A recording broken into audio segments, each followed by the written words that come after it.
few moments. But for some local business news, comedian Bill Cosby and his wife Camille are supporting protesters marching across Massachusetts in opposition to Kinder Morgan's proposed natural gas pipeline. The couple, who own hundreds of acres of protected land in Shelburne Falls, about 100 miles west of Boston, have been opposed to the pipeline since the company notified them last winter of plans to survey their land. Chefs at several Massachusetts restaurants are asking state lawmakers to prevent farm animals from being locked in cages that are so restrictive they are unable to turn around. 12 chefs and restaurant owners signed a letter to House and Senate members on behalf of the Massachusetts Coalition for Humane Farms. It urged support for legislation to prohibit pork and veal producers from confining pigs and calves raised for veal in small crates. A town on Martha's Vineyard and a local community association want to join the state's lawsuit seeking to block the Aquina-Wampanoag Tribes plans to build a gambling hall on the island. The town of Aquina and the Aquina Community Association have petitioned to intervene in the state suit, which is currently in federal court in Boston. Protesters from southern New England rallied outside Hobby Lobby Incorporated store in St. John's over the weekend to protest the U.S. Supreme Court decision that organizers say reduces access to reproductive health services and birth control. The court attorneys ruled that some businesses can, because of their religious beliefs, choose not to comply with federal laws requirement that contraception be covered to be no other control. The decision.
Long negotiation is over, and today Citigroup said it will pay $7 billion to settle the case of mortgages it sold during the last real estate boom. At the center of this were Justice Department accusations that Citigroup downplayed or glossed over the risk of these mortgages. J.P. Morgan is already paying $13 billion in a similar case. Bank of America is in talks now.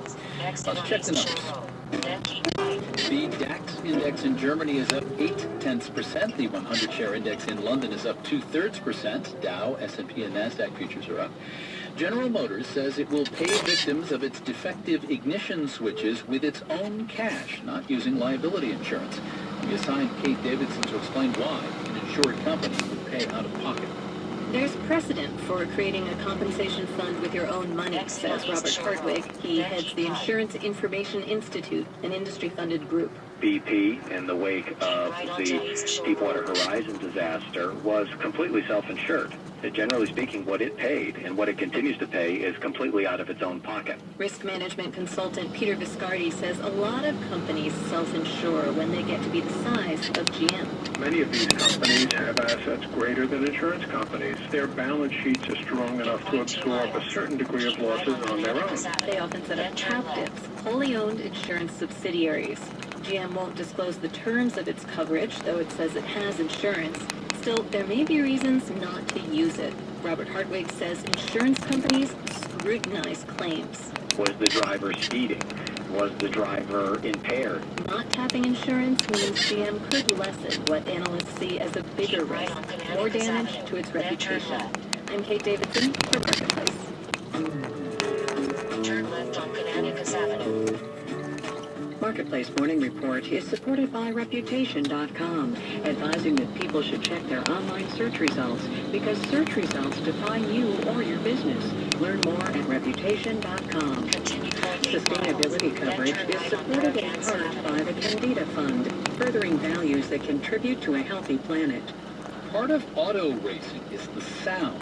NASCAR, Indy, drag racing, whatever the motorsport, high decibels are part of the experience. But later this year, racing fans will be presented with an alternative with the launch of the Formula E World Championship. E for electric race cars, where the E-cars have just taken to the track in anger for the first time. The BBC's Theo Leggett filed this report for us from Britain's Donington Parkway.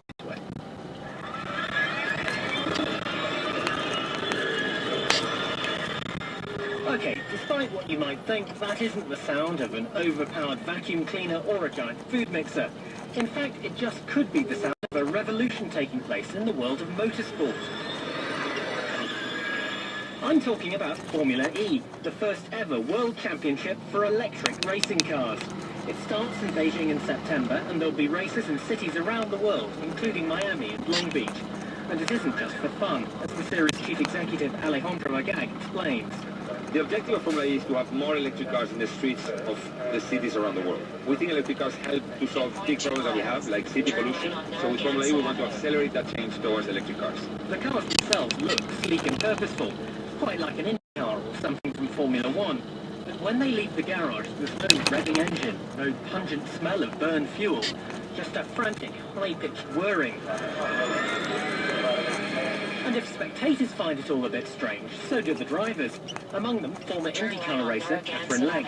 I've been driving racing cars now for a very long time, and I'm used to big old grumbly engines, and obviously it's silent. So you're going down the straight and you can feel a little bit of buffering from the wind as you would normally, but there's no roar behind you, it's completely quiet. The races will all take place on city streets, so fans can get close to the action, and DJs will provide a thumping musical backdrop. Ex-Formula One champion Alan Prost becoming a team the winning competition. We are going to have a one-day race inside the city with a lot of music, concert in the evening, and I hope that we're going to bring some new people looking at this kind of race, and especially young people. And that's the key. Formula E is aimed at young people, the kind who want their technology as clean and pristine as a polished iPod, and who won't miss the oily rumble of, say, a NASCAR V8. It means the new championship may well be spectacular, but it'll certainly be rather quiet. At Donington Park Racetrack, I'm Theo Leggett for Marketplace. And Home Depot will start selling 3D printers in 12 with stores today. The small ones made by MakerBot, which is now a division of Bassett Limited. It's seen as a pilot project, and you can see why Home Depot would be both intrigued and perhaps scared by the emerging technology. Imagine a future where you don't have to schlep to the hardware store to find the gutter clamp or the 9/16 faucet washer. You just stay home and hit print. Keep left on Clark In New York, I'm David Brancaccio with the Marketplace Morning Report. From APM, American Public Media. Keep left on Clark Street. Support for NPR comes from NPR member stations and from Emma, email marketing for the modern brand, featuring mobile templates, social tools, and concierge services. More at myemma.com. From Angie's List, connecting consumers with user-reviewed contractors, an online marketplace, and concierge support for home improvement services. angieslist.com. And from the investment firm of Raymond James, wealth management, banking, and capital markets. Learn more at lifewellplanned.com. This is NPR. WGBHnews.org is an entry point to the important stories happening in our community, like Philip Martin's award-winning series on human trafficking. Learn more about the places we live at WGBHnews.org. Funding for our programs comes from you and the law firm of Nutter, McLennan & Fish, providing counsel to companies and